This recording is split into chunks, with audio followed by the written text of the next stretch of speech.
ये सवाल झारखंड के सत्ता पक्ष के ऊपर नहीं उठा रहे हैं, ये सवाल उठा रहे हैं केंद्र की सरकार के ऊपर में, गृह मंत्रालय के ऊपर में, अमित शाह के ऊपर में। हेमंत बिस्व शर्मा जिनके नाम में विश्व नहीं विष जुड़ा हुआ है, वो जहां भी जाते हैं विष उगलने का काम करते हैं। झारखंड धीरे धीरे चुनाव के मोड में जा रहा है।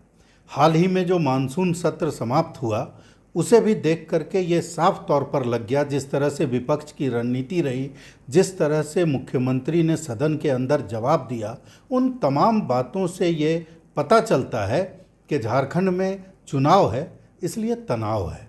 अब तनाव के कई कारण हैं।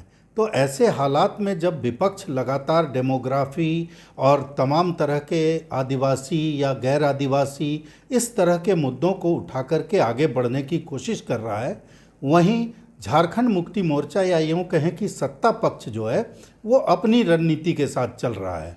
नियुक्तियां हो रही हैं या नियुक्तियां करने की कोशिश की जा रही है, नियुक्ति पत्र बांटा जा रहा है, मुख्यमंत्री मैया सम्मान योजना जैसी योजनाएं लागू की जा रही है जो हर वर्ग को आच्छादित कर रहा है। इन तमाम बातों के बीच झारखंड मुक्ति मोर्चा की रणनीति क्या है? हमारे साथ विनोद पांडे जी हैं, पार्टी के प्रमुख रणनीतिकार भी हैं और महासचिव भी हैं, उनसे बात करते हैं। जो चीज़ें लगातार दिख रही है, कई बार बातें हुई, आपकी भी कई बाइट चली कि डेमोग्राफी का मुद्दा हो या विपक्ष की जो भी रणनीतियाँ हो, झारखंड मुक्ति मोर्चा उस एग्रेसिवनेस का जवाब देने के लिए, उस मतलब तत्परता का जवाब देने के लिए कैसे तैयार है? देखिए, 2019 के विधानसभा चुनाव में इस राज्य की जनता ने झारखंड मुक्ति मोर्चा और इंडिया गठबंधन पर विश्वास किया और विश्वास करके हम लोगों को सत्ता पे आसीन करने का काम इस राज्य की जनता ने किया। और इस राज्य की जनता की जो अपेक्षा है, उस अपेक्षा को हम पूरा करना है हमें, और हम उस अपेक्षा को पूरा करने की दिशा में बहुत तेज़ी से आगे बढ़ रहे हैं।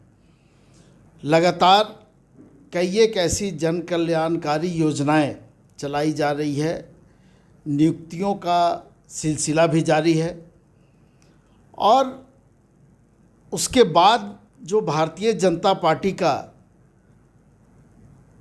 जो आरोप लगता है वो बिल्कुल निराधार है। निराधार इसलिए मैं कह रहा हूँ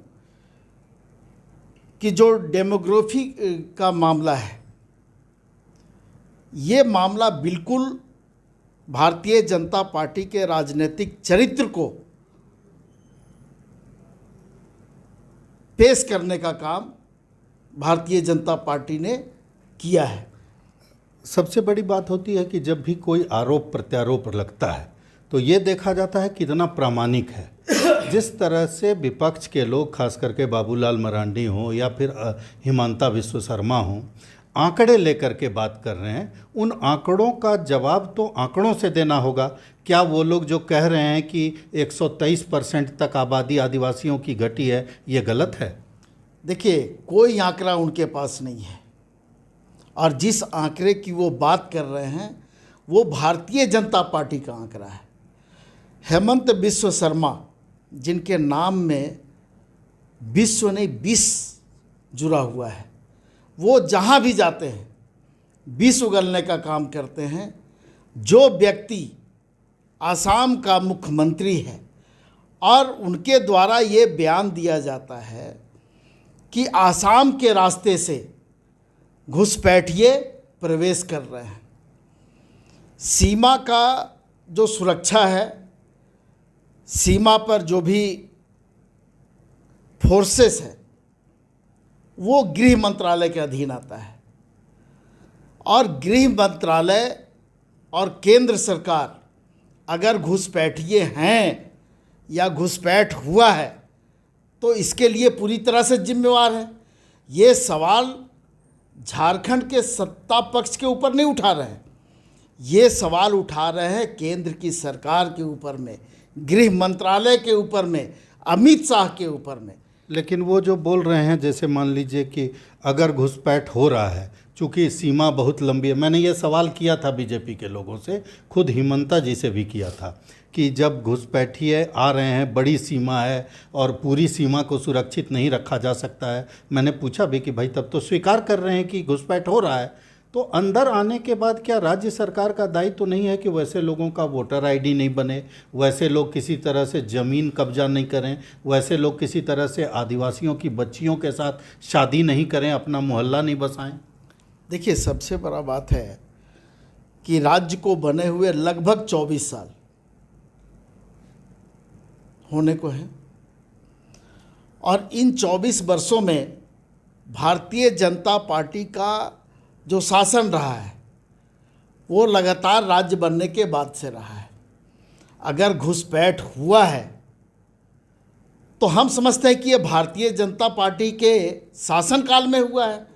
इस बात को भारतीय जनता पार्टी के लोग खुद बताने का काम कर रहे हैं। और मैं बार बार अगर हेमंत बिस्वा शर्मा की बात कर रहा हूं तो उन्होंने अपने बयान में कहा है कि जो घुसपैठ हो रहा है वो असम के रास्ते हो रहा है। तो ये क्यों नहीं माना जाए कि उस घुसपैठ में असम के मुख्यमंत्री शामिल हैं, हेमंत बिस्वा शर्मा शामिल हैं और गृह मंत्रालय के सहयोग से ये सारी चीज़ें हो रही है। या तो सरकार को बदनाम करने का साजिश है, या चूँकि चुनाव का समय है और जब चुनाव का समय आता है किसी भी राज्य में तो भारतीय जनता पार्टी का ये जो चरित्र है वो चरित्र दिखता है। अभी हाल के दिनों में आप देखे होंगे कि बंगाल में चुनाव चल रहा था और वहाँ पर एक संदेश खाली एक जगह है जहाँ पर इस तरह का माहौल बनाने का काम किया गया, लेकिन संदेश खाली की जनता ने भारतीय जनता पार्टी को जवाब देने का काम किया और आज भारतीय जनता पार्टी के एजेंडे से संदेश खाली मिट चुका है। तो ये स्थिति है भारतीय जनता पार्टी। तो ऐसे में क्या आपको लगता है कि जिन आदिवासियों की बात वो लोग कर रहे हैं उसको, चूंकि आपका कोर वोटर है वो,